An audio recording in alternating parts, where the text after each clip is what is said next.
This is the Hidden Critique, where we discuss art, race, and higher education at the intersection of MFA. I'm Marlon Tobias, pronouns he, him. And I'm Krystle and Lemonias, pronouns she, her. Welcome to our show. In this episode, let's recap our summer. All right, school is back in session, Chris. We're back Pew, in pew, here. pew, pew, pew. Definitely had an eventful summer. How about you? I would say so. It's been really fun and lots of things to come, I feel, from this summer. I feel like we had a pretty almost life-changing summer in a lot of ways between the because we did stay in contact during the summer, of course, and from a lot of what we talked about and experienced, I think it was definitely something that was transformative for both of us. I would say so. I would even say that it was kind of a level up. Level up, I love that. I love that. Yeah. But yeah, before we get into, all the nitty-gritty, let's get back into our mental health because mental health is important in life, especially when you're living this artist entrepreneur lifestyle. Chris, after everything, how is your heart? Ooh, my heart is so warm. It's so warm and full, especially waking up to three eggs from my three little birdies. Oh, Yes, that's it's full. right. It's You do full. have birds, yeah. Life is life in, but in my little space, it's life in quite sweet. How about you, Marlon? How's your heart?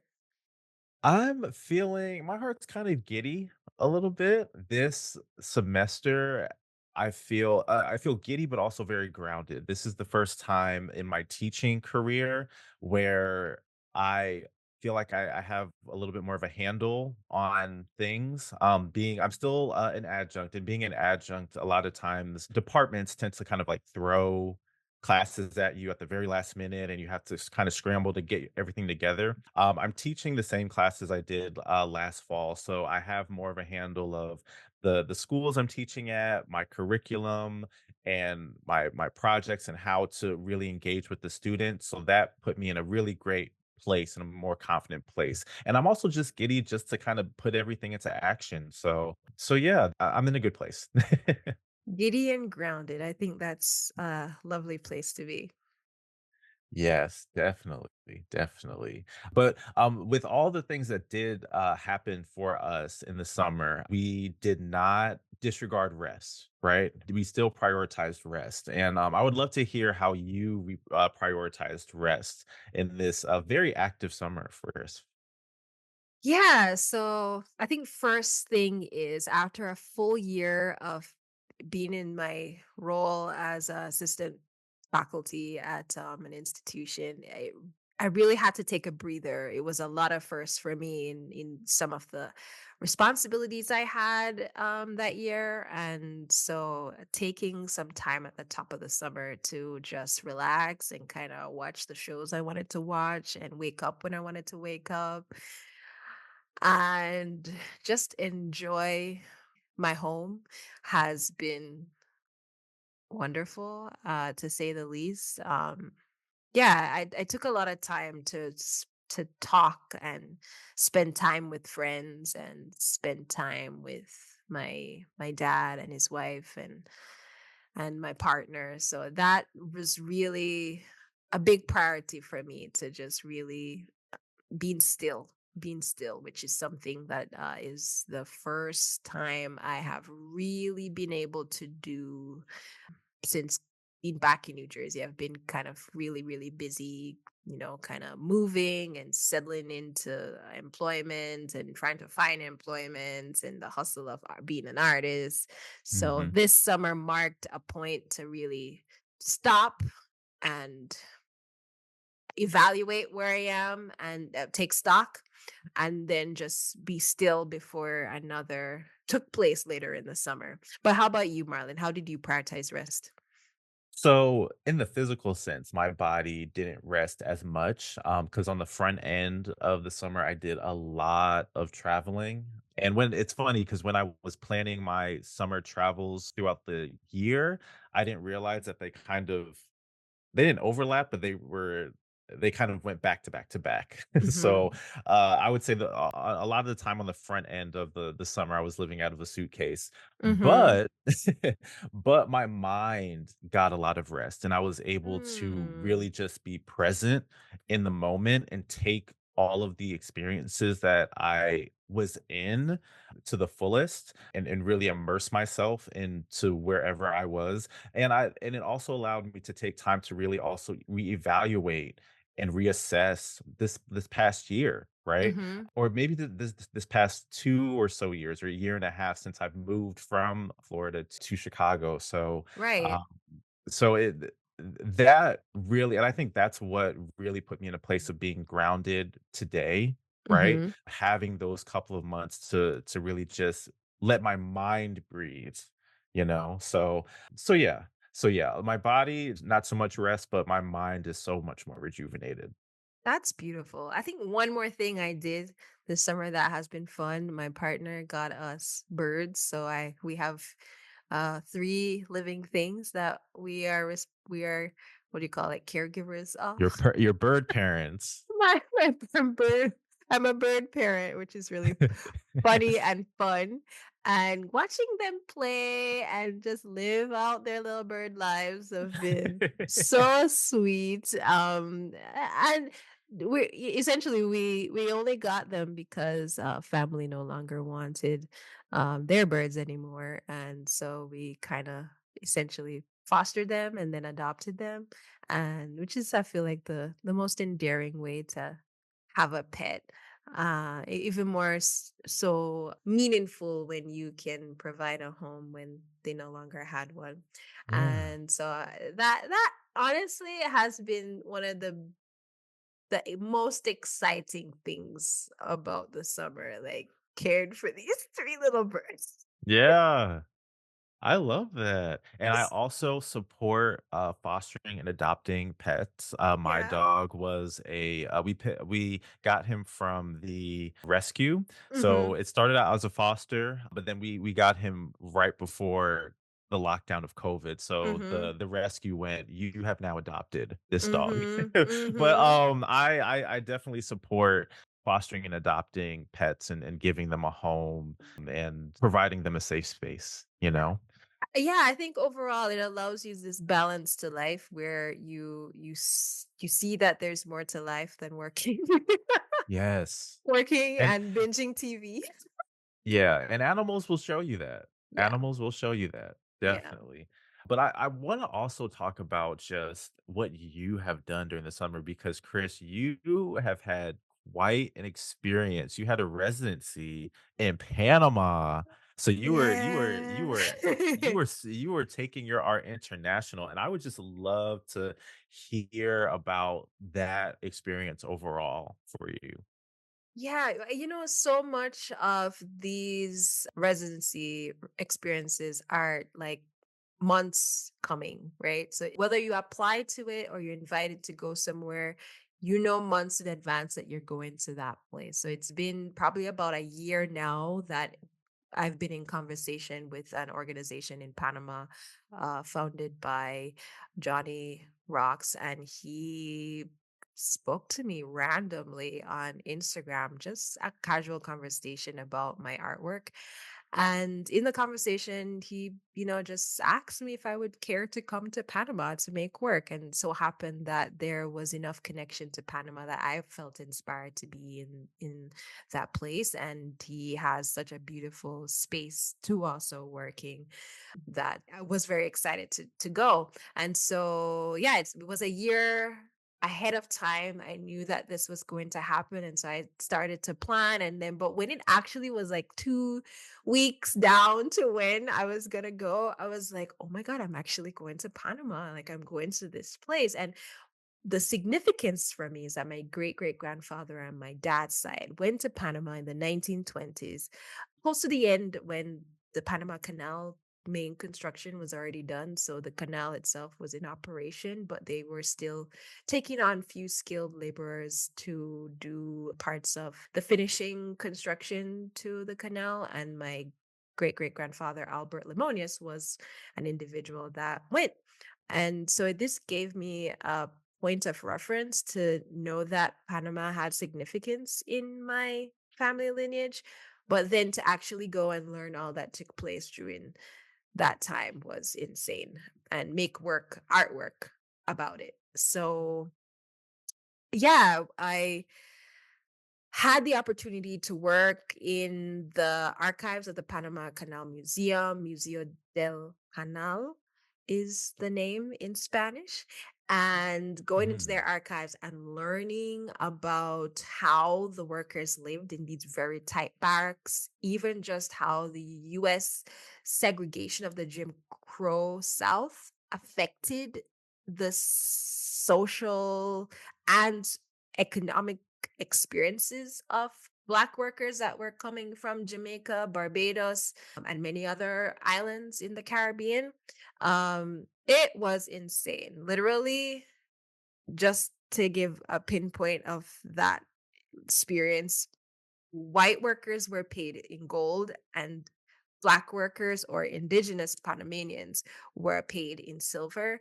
And which means that, say, just about a white worker was paid, say, $1, and then a Black worker would paid close to like 30 cents or something like that to the mm. dollar. So there was like a big difference in how compensation was paid out. Commissary was separate, living spaces were the same. Rules of the Jim Crow South went straight to Panama. I mean, that's just to give you a little tidbit of what I learned. There was just so much more. I was reading a book, reading multiple books upon heading there. And so I had some ideas of like what was taking place, but then to see images taken by individuals that were benefactors of their experiences, mostly white men that were both photographers commissioned or for pleasure, that were in the archives was really, really interesting and heartbreaking. But that's just a the research component. I had the opportunity to do lectures. I did a workshop. I I mean, did so much research and also had the opportunity to have a solo exhibition at the end. So it was Wow. really, really transformative. I met so many Panamanians that are at different places in society, people working in government, everyday people own businesses, individuals that were in service, people walking on the street. I had conversations with every and anyone, and I learned so much and I felt so filled with love while I was there. Yeah. Nice. How long were you there? I was there for 6 weeks, so really got a good taste of both the culture in terms of the food and how people engage with each other and parts of the Spanish because I mean I'm learning how different Spanish is in various regions and Panama is no different in that. Very much There like English. yeah, yeah. So their Spanish has particular slangs and ways of engaging. Claro, like that's a big word I heard a lot. And Mm. claro is kind of like, yeah, yeah, of course, I get it, I get it. I I thought it was really lovely to be in a space that was so willing to learn, teach me, and I was so willing to learn the experiences of people, and so it made for a wonderful exchange. And then you had a solo exhibition. So how much work did you produce for your solo exhibition? Oh my God. In 6 weeks, I made 8 pieces of varied sizes. Well, was it about 5 pieces? No, 6 pieces that were between 10 inches to 10 inches by 12 inches, and then I had a few of them that were about, I think it was 5. It's like all a blur now, but I think it's like there was one really small one, and then I had another size that was around maybe like 2 feet by 3 feet. And then the next size up was like 5 feet by 6 feet, something like that. Yeah. So I had two large ones, and then the rest were like medium-sized pieces. Oh, wow. But I had one thing too that Casa Santana was able to help me with, was to help me find an assistant. And so I had an assistant during the 6 weeks that helped me to produce all this work. So I did some work prior to going. So my preparations involved me kind of setting things up that I kind of like really have a good workflow once I get there, and then incorporate the assistant in the project. And she was extremely skilled, a student of the University of Panama. And so once I trained her to kind of know how I was working on various parts, and my specific ways of doing things, she took on the information really well, and we were a well-oiled machine working together to finish everything up to the end. So yeah, it was exceptional in how much I was able to make, how much I was able to learn, and just the overall cultural exchange. That part was a really, really big thing. I know that it's a foundation that I'll have long-term relationship with. Yeah, for the Nice. foreseeable future. And then I've been a part of the American Craft Council Emerging Artists cohort workshops, which has been so cool. Wow. Yes, so those are the 2 things that I did, from, like, July to August. So the early part of my summer, May was kinda, like, all rest, and then July to August, I had the residency, and then I've been in the cohort workshops, which, after so you apply, like any grant program, and once you are there's, like, a point where you are selected, and then you do an interview, and then if you're chosen from those interviews, you then become a part of the cohort, which does like a I think it's like about 12-week workshop intensives, where you're doing various workshops learning about the business side of being an artist, the things that I wanted to learn in grad school. Mm. And So there are programs out there that teach you this. there are programs.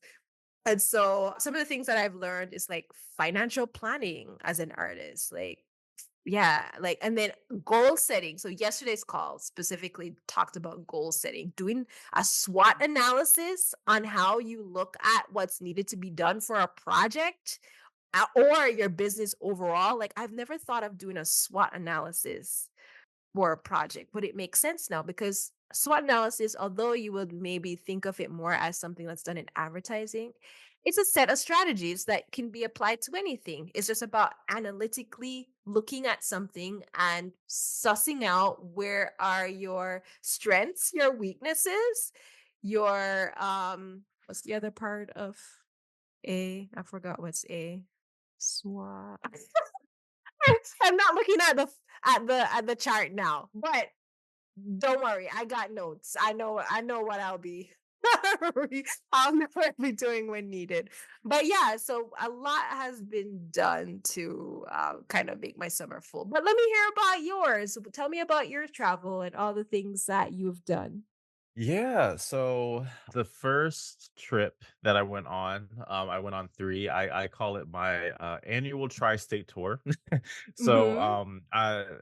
as you know, I'm originally from New York, even though I spent much of my adult life in Florida. My father and my younger brother are still in New York. My best friend is in New Jersey, so my first stop was to see my best friend in New Jersey, and she actually owns her own business, a Mhm. consulting company that really is dedicated towards a lot of community engagement. So shout out to Reform. But it was really great just to see her in her element, and seeing her and her partner's work actually how it's impacting her community, and just seeing her in her element, so that was really great.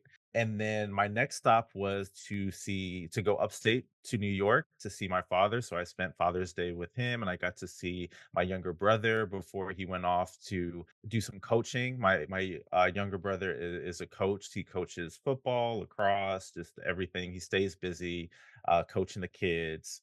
And then my last stop was actually to see you. So I went Yeah. back to New Jersey, the mountains of New Jersey, to see you. And Yes. we did some work, which was really, really great. And might I say, Chris, going to your house on top of the mountains where you can see Pennsylvania and New York is Mhm. just such a therapeutic experience. I remember saying that coming to see you is just like experiencing alchemy because you are vegan, so just eating all of this really great vegan food and breathing in all of this great mountainous air, and also just to see you in your element going to your school and meeting some of your colleagues and Yes. doing some printmaking with you, and also, of course, doing some work for the podcast. So especially after seeing you, it made me realize that trips that I really like to take are trips that also incorporate my work or my art practice. So it was really fun and really gratifying just to be able to do that. After that, I came back home, and then I had a 24-hour grace period to get ready to go on a family cruise with my partner's family. It was a Woo! 7-day cruise. I don't know if I'll ever do a 7-day cruise again, but it was a great experience, and it was great to spend time with my partner's fam. I had a week, of a grace period, and then I flew out to Jamaica to spend time with my family. I am, on my dad's side, I'm, Jamaican, so, and I haven't been back to Jamaica since 2006. Mm, So wow. that's almost 20 years I haven't been Wow. back. And to be back was just really refreshing, right? And just a reminder of where I come from. That's so It was special. yeah, it was really rejuvenating, reconnecting with family, meeting family, but in an artist sense, in regard to my art practice, a lot of my work is centered around the Black experience, in particular to my family. A lot of my work has been centered around discussing the Black experience through the lens of my maternal family. Yeah. But by going to Jamaica and reconnecting with my family there and seeing my ancestors' burial grounds, going to the church that my family helped found, it reminded me that there is also a very significant story there that also Mhm. needs to be told. So through that process, I actually got interested in rededicating myself to applying to the Fulbright scholarship. Before I actually left for Chicago from Florida, I was kind of in the process of just doing research about how to apply for the Fulbright scholarship. And I talked to some departments Mhm. at the school we graduated from. Since moving, I had to reprioritize other things, so by coming here, I was one realized that I'm connected with people that could really help me with getting this thing off the ground, Mhm. and applying. But also by going there and just reminding me that, I could use my art as a voice to tell the story of my paternal family Mhm. and the experiences that they went through, immigrating, a lot of them immigrating from Jamaica to the States, and what was it that I don't want to say left behind, but what was left in Jamaica still for them.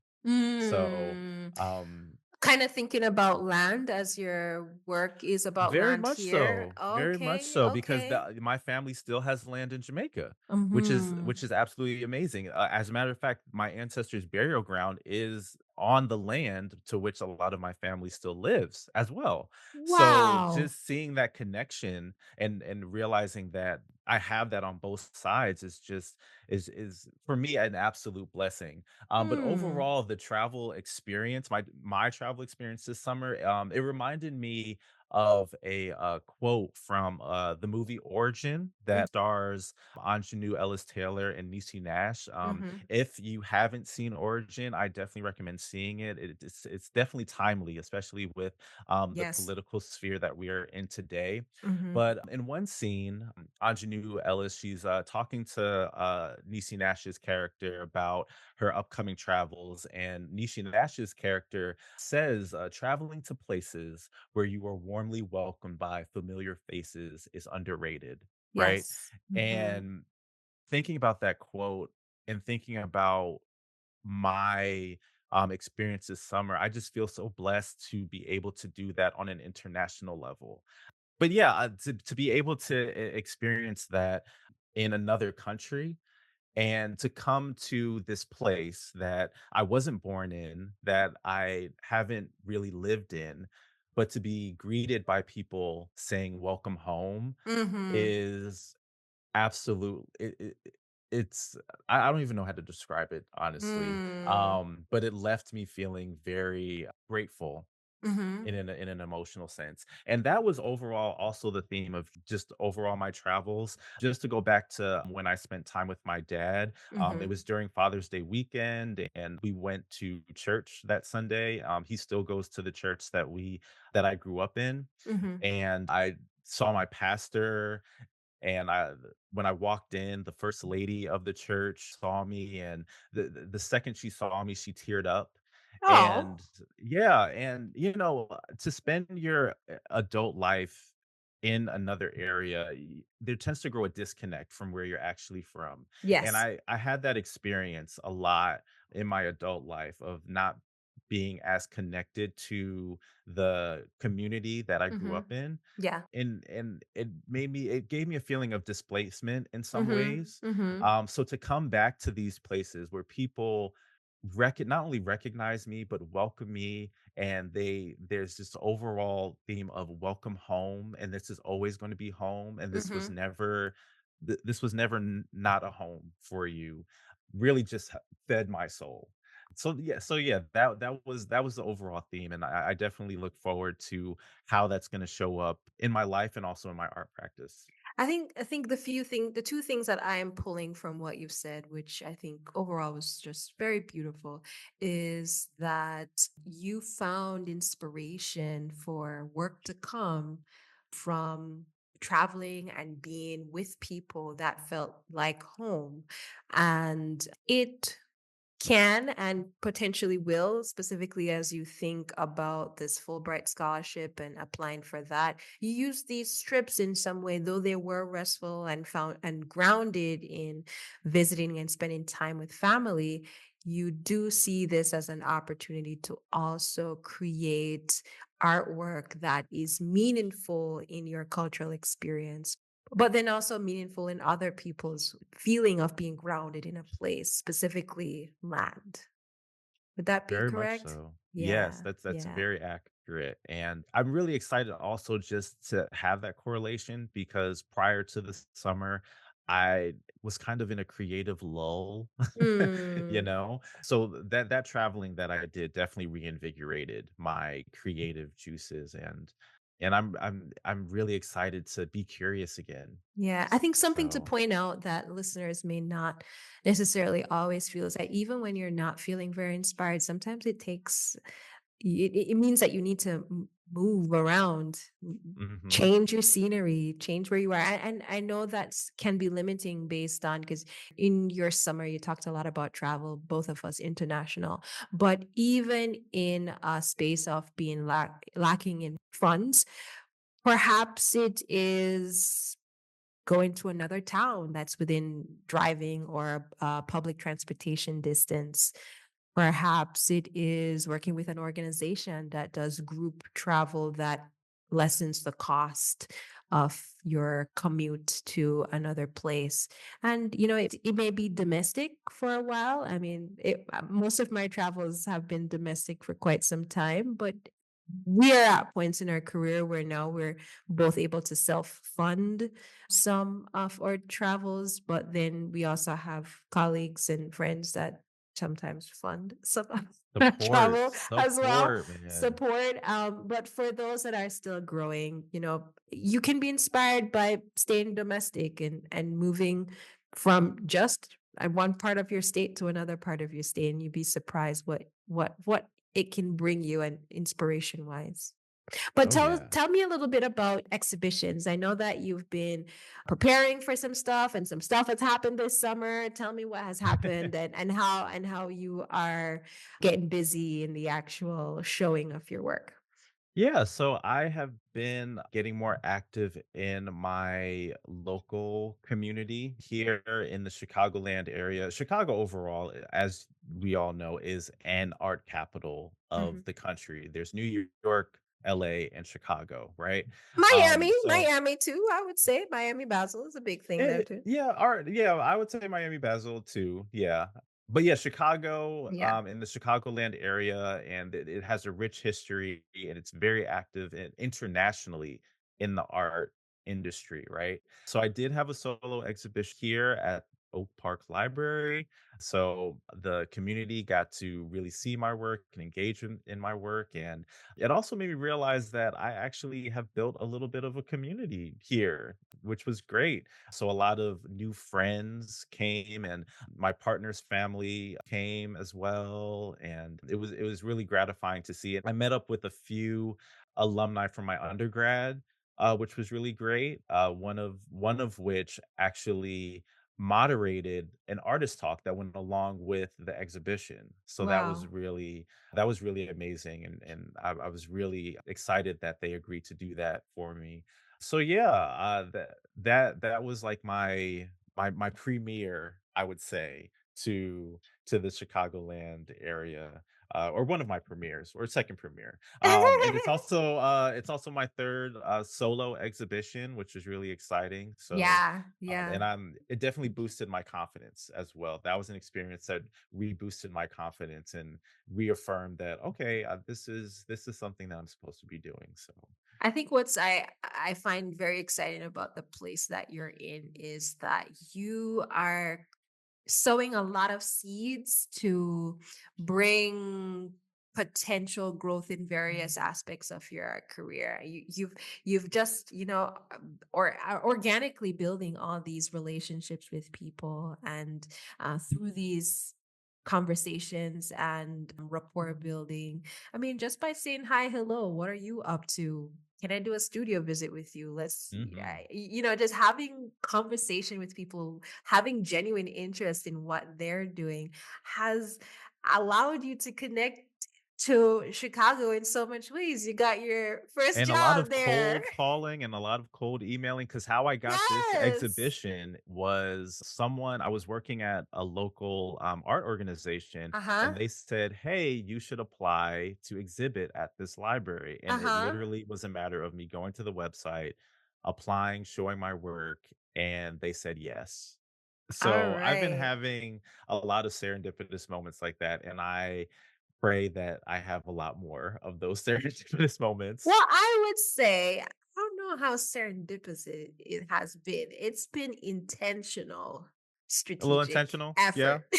yeah. Yes, it has been. And I'd like to I should say, give myself more credit. you should pat yourself on that back. And I'm very proud of you. I'm very proud of you for what you're doing because you're in a new place with not much connection to. So you are doing your very best and you're seeing some rewards from it. So I wish you continued success. Oh, thank you, Chris. You're Thank welcome. you. I appreciate it. And you talked about your solo exhibition, but if you could just share some takeaways from that amazing exhibition. Yes. So the sole exhibition was essentially just showing the accomplishments in art making of the residency. And my biggest takeaway from showing with Casa Santa Ana Foundation has been that with an organization that is very dedicated to supporting the artists in promoting their process in making, their conceptual thought, and just the cultural value of their work, there's so much buzz that can happen from an exhibition. And Mm, in working with this organization, I see now when an organization is going hard for you, just how much can come from it. I felt that I mean, I'm already seeing that there's a few items reserved for sale in from the show, which is super exciting. So that's it takes time, but some of those are gonna come through in the next few months. ooh, So that's great. And then the next thing is they made so many opportunities for people to come and see the work. So we did, I mean, formal and lots of informal studio visits. Just people, I mean, 20 at a time coming to see work in my studio doing open. I had an official open studio day, but then outside of that open studio day, they were always texting me like, hey, we have a group of people that's downstairs looking at the exhibition. I'd love to show them the work that you're working on. Are you open to having them come up? Like there was always them asking me if I was open to that. And I was like, yeah, bring them up. Usually So it sometimes it would sounds like be, there was like a steady flow of traffic throughout oh the my entire God. time. Yes. And then there was also lots of dinners. So we had, at one point, the founder had a dinner party at his home to welcome me, my arrival, which was awesome. I mean, it was so swanky. We had waiters and lots of hors d'oeuvres. Him and his wife, Patricia, Johnny and Patricia was just so sweet in how they just were so not just accommodating but welcoming and nurturing. Though this is like a professional relationship, it surpassed that in ways. And so that was amazing. And then they had other dinners within the organization itself, so in the building, where they hosted opportunities for architects and um art advisors and like other kind of curators to come to like have a meal and then also come and see what's happening in the studio space. So yeah, I met so many people. I still have emails to get back to. So I met so many Yes. people that I see, something may happen with them in some capacity in the future. And then I mean, not only Casa Santana, I also showed with the Swish and Fourth Art Center in upstate New York. That's Auburn, New York. That show opened end of August, which was also super exciting. That show as well has been a year coming. So that's been on my schedule and has been planned for quite some time. And it finally opened. The show is amazing. All the artists are really innovative.